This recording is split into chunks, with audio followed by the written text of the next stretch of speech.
My name is Gavin Evans, and this is my review of Spider-Man Across the Spider-Verse. And this is a movie I was unbelievably excited for.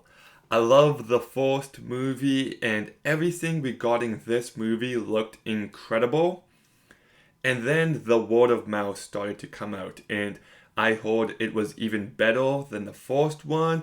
I heard it's not just one of the best superhero movies ever made, it's not just one of the best animated movies ever made, but it's one of the greatest movies ever made. And I saw multiple people say that. So, I really was starting to get hyped up for this movie even more, and I am so happy to report that this movie fully delivers. This movie is absolutely incredible, and wow, okay, where to begin? Well, let's begin with the obvious, and it's the animation. I'm gonna go ahead and say it. This is the best looking movie to ever exist. That might sound exaggerated, that might sound hyperbolic, but the more I think about the visuals in this movie, I really mean it. This movie is a work of art. Just I like it when directors try to find a way to make each scene interesting. But what this movie does is they find a way to make each frame interesting. I could not look away from the screen. I was fully immersed and constantly impressed. And there's so many different styles of animation all existing at the same time. And I'm just like, how did they do that? There is so much love and passion that exists within every second of this movie. And it's bright and colorful and vibrant, and it's also got some great cinematography, and it captures the mood of every scene so perfectly. It's just unbelievable what they were able to accomplish here. There's a scene where Gwen is talking to her dad. Just two characters talking. And my jaw was on the floor just at how they captured this moment. It is just art. That's what it comes down to. The people behind this movie are artists in every sense of the word.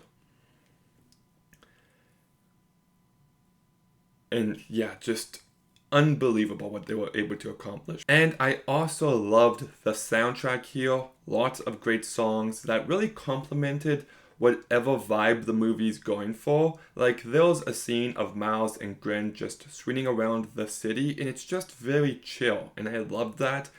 The score by Daniel Pemberton is great, and you've also got yourself a terrific story with lots of thematic depth to it.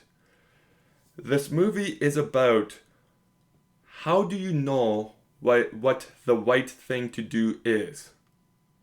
It's not always black and white.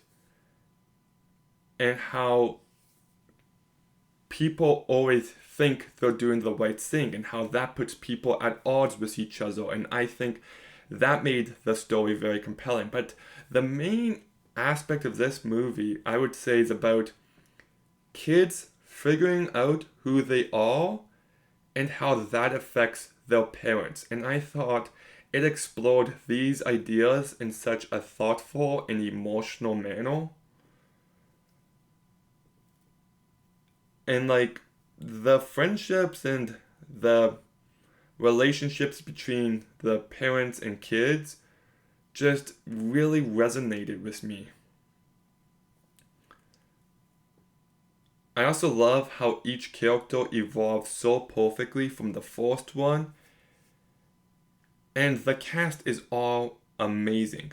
Shameik Moore just voices Miles to perfection. This is such a great character, and I love how he really comes to his own here, and how he has to deal with so much and how that affects his growth.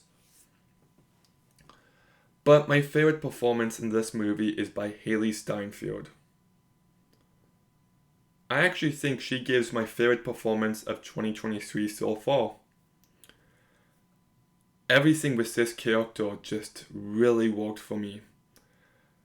The relationship between her and her dad just really hit those emotions.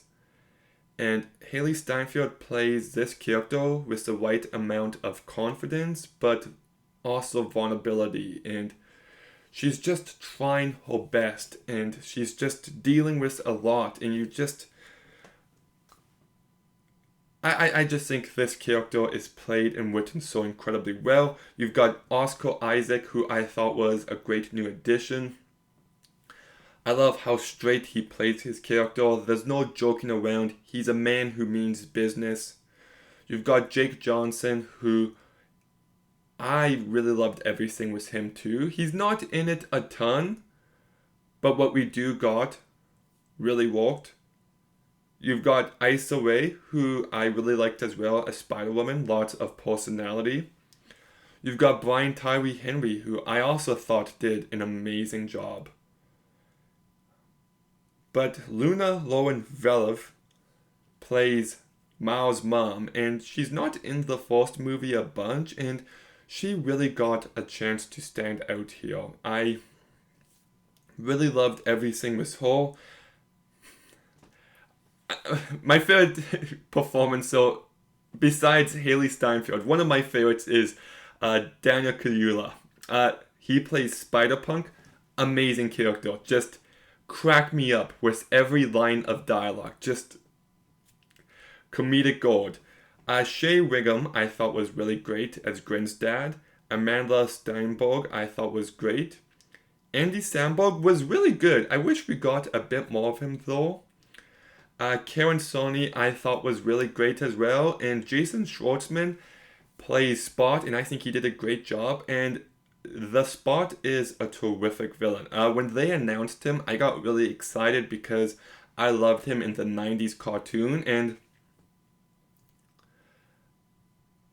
I love the animation and all the fight scenes with him, but I love how he kind of starts off as a joke of a villain, but he becomes a legitimate threat in the second half of this movie, and my goodness, like, he can be terrifying. And yes, really great job there. This story's also filled with reveals and some surprises, and the more I sit with this movie, the more those ideas worked for me. It's a very ambitious story, trying to do a lot with a lot of characters, and it really does knock it out of the park. It's nice to see a movie made on this level, and it's also got some terrific action. There was just some scenes that gave me chills. Like, can't give anything away, but so many great moments. There's actually one scene, it's not an action scene, it's a fake out. I don't want to say anything more than that, but the movie really got me at a certain moment. And I should say the movie's hilarious. Like, it cracked me up lots of times, and yeah, like, it's consistently entertaining. Like, and I should mention that if you don't know, this movie is a part 1. We will get part 2 next March in Beyond the Spider-Verse, so it's not a complete movie. Does the ending work for me? Yes, it does. It's a very satisfying cliffhanger. It doesn't end in the middle of a scene. It still feels like we got character arcs completed in this movie. It still felt like lots of substance was here while setting up the second movie incredibly well. Well, the third movie, I should say. Like, I'm just looking at everything that's left unresolved here, and well, the second movie is going to pick up, and man, I just cannot wait. Like, my goodness, like, I'm unbelievably excited, and wow, like, this movie just gives you everything you want. It is a work of art. It is visually remarkable. It is beautiful. It is made with the most utmost love, care, and passion. It is what movies should be. The sound and the soundtrack is all great. everybody gives a great performance, but a special big shout out to Shameik Moore, Daniel Kaluuya, and Haley Steinfeld, who just were incredible. You got a story filled with thematic depths and emotion. It's hilarious, it's action-packed, it's fast-paced, it's entertaining, it's just... What isn't there to love about this movie? Everything you hope to gain is here. I loved it, I will see it many times in theaters, and I'm giving this movie a 9 out of 10. It took a long time, but Megan is no longer my favorite movie of 2023. Still love it, don't get me wrong, but this movie is the best movie of the year so far, and man, I can't wait for part 3. Just unbelievably excited. But what were your thoughts on Across the Spider-Verse? Let me know in the comments down below. Make sure you like, comment, subscribe. Stay tuned for more videos soon. And Gavin, out.